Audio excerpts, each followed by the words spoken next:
guess, of Gather Round curriculum. This is the curriculum that I use at Equipping Arrows Academy. And on a personal side note, I have been wanting to do this for a while. I definitely envisioned myself doing this on a day where I was dressed in normal clothes and had makeup on. However, I'm finding myself on a Sunday afternoon needing to do this right now because everyone is napping, including my husband right there. So I'm just not gonna waste any time, and I really hope this is helpful for you because that's what matters the most. I'm just gonna jump right into the home page. You can see right here just some examples of the beautiful, beautiful content and just quality content, honestly. This right here is actually on the homepage. This is a full week preschool sample. I haven't even got to look at their new preschool curriculum, but I will say that any curriculum worth having, worth using, is going to have a free sample available. So make sure you check that out. This, I just clicked on the About to show you. This is Rebecca. This is Rebecca Spooner. She is a dear sister in Christ. She lives in Canada where she's raising 5 kids, and I just adore her. I found her blog about 5 years ago and instantly connected with her because she has a lot of babies in a short amount of time, just like I do, and I was going through that same season of life. And then she started putting out this curriculum, which was a perfect fit for my family. And here you can read Rebecca's statement of faith. This is another reason that I just adore Gather Round curriculum, because I adore the heart that's behind it, and you can find that information here. See that there's year 1, there's full year bundles, there's lots of different options. I would encourage you to go online and find the different options that are available and find the perfect fit for your family. We are doing units in year 1. This is a work in progress. Rebecca just recently started doing this Gather Round curriculum. So year 1 is complete and they've started working on year 2. But I'm going to show you the space unit today. So you can see you have the option between digital and print. When you click print and you choose the hard copy, Gather Round actually prints it for you, binds it for you, and mails it to your house. And it is beautiful, super high quality. They have phenomenal printers, probably the best way to get the most beautiful content. And definitely the most convenient. But for my family and my needs, we've chosen to use the digital. You can see you have one student digital. It also has the teacher's guide, but I purchased the digital unit, the entire space bundle digital. And this is where I click and I come right here and I will just add it to my cart and I download it immediately.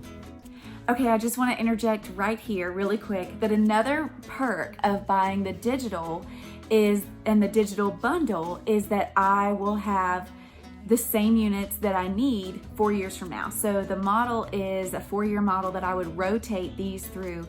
For example, we're going to look at the space unit, and we've already completed this unit, but the thought is, and the idea, which is great, is that I would be able to do this exact same unit again in 4 years with my same kids, because Bubba will be 4 years ahead. Each child will be 4 years ahead. So whereas now I'm using early reader, pre-reader, early elementary and upper elementary, I'm going to be using early elementary, upper elementary, middle school, and high school. Does that make sense? And also kind of scare you that 4 years from now I'd be using those?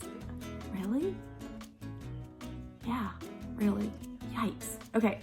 Anyways, honestly, I'll probably do space and earth science and oceans again much sooner than 4 years, because it's so much content, and you'll see that when we go through the teacher's guide. It's so much content, and at this young age we barely scratch the surface. So I'm looking forward to doing these units again in probably the next 2 years.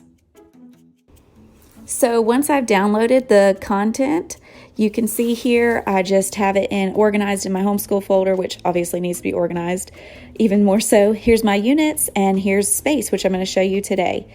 These 3 I've already downloaded from my cloud, so you can tell they're just PDFs and they're just stunning.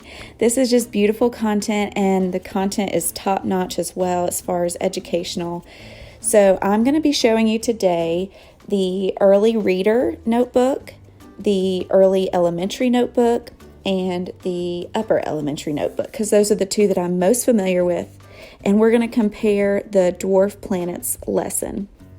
So I'm just going to go straight to page 74, and I'll show you this is a notebooking page. This is where the early reader would be able to draw pictures while I'm reading the whole group lesson.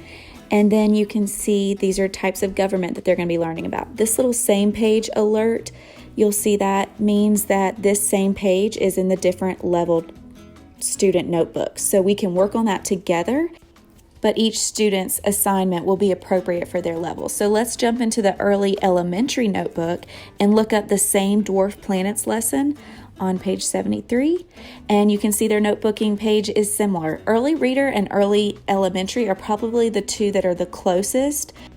You'll notice a much bigger difference when we jump up to the upper elementary notebook. Having 4 children to need materials for is one of the main reasons that the digital version is the best fit for our family. But I also love that this gives me the opportunity to really challenge my children. If I see that they are breezing past an activity too easily, then I can pull a page from the notebook above their level and really give them an opportunity to excel. So this is that same government types page, but at the upper elementary level. This was the early reader.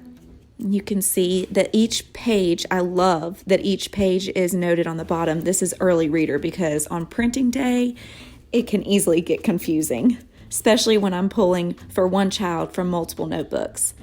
So this is that same page for the early elementary. This is the activities that they'll do on that day, and you can see they're going to be working on capitalization. And then reading comprehension, you see that same page alert again, which means that this is an opportunity for my children and I to gather around and work on the same thing at different levels. You can see on their grammar page, the upper elementary is working on commas as opposed to capitalization.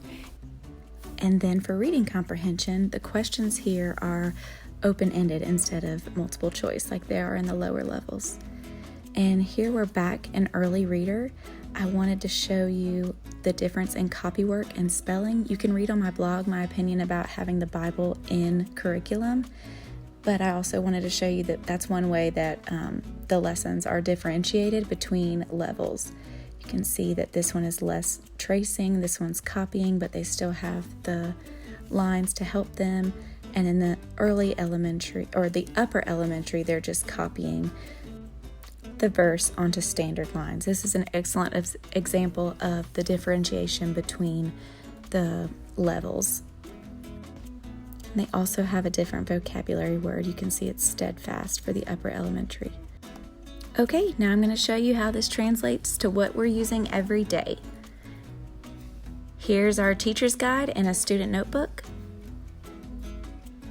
We'll look at the teacher's guide first. You can see the table of contents. And one of my favorite blessings from this curriculum is a list of book recommendations at each level. I take this copy of the list to my local library and we have a whole slew of books for each unit. Then there's planning pages, and now I'm going to take you to the Dwarf Planets Teacher's Guide page. That's the same lesson that we were looking at for the students. You can see I've highlighted just pieces. You know, my kids are aged 2 to 8, so obviously I can't read this much content to them, which is why I'm really looking forward to doing this again, because we barely scratched the surface of some amazing content in this notebook, in this specific unit. Now we're going to look at a student notebook. This is overall an early elementary notebook, but I do pull from some of the upper elementary pages, like I said, for Bible verses and other pieces of content that he's ready for. And here's a scope and sequence. Every student notebook starts out with that. And then I'm just flipping through some of the pages, but I've pulled the Dwarf Planets page, and this little folder is where I would place all of his Gather Round pages as well as any math. You can see this is early elementary. And I'm just going to flip through some of these pages. You'll notice the same page alert, little sticky that we talked about before. And this is already a unit that we've completed, and this is the next notebooking page. So now, at the end of the day, I would put it back in the notebook, just in the 3-ring binder. This is something that I take care of for my son, especially so that things can stay nice and neat. And when we're done with an entire unit, I grab a 3-prong folder and slip it all in there, and then take the cover out, staple it to the front, and it's ready to be filed away.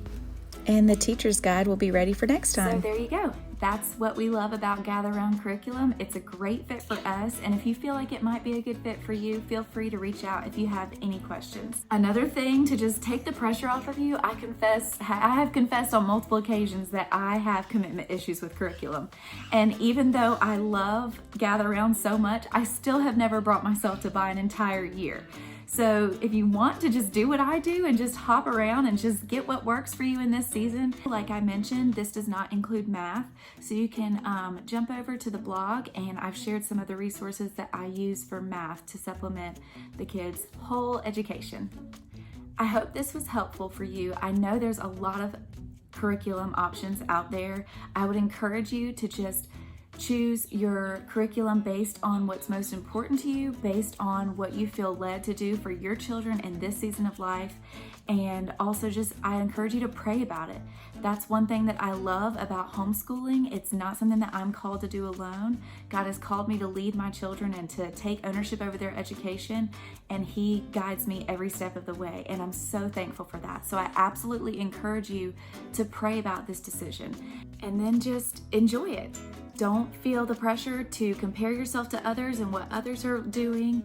Just know that you are called to educate your children, and you are the best mom and the best homeschooler for your kids. So just walk in that freedom each unit that you do, each semester that's ahead of you, and each year that comes your way.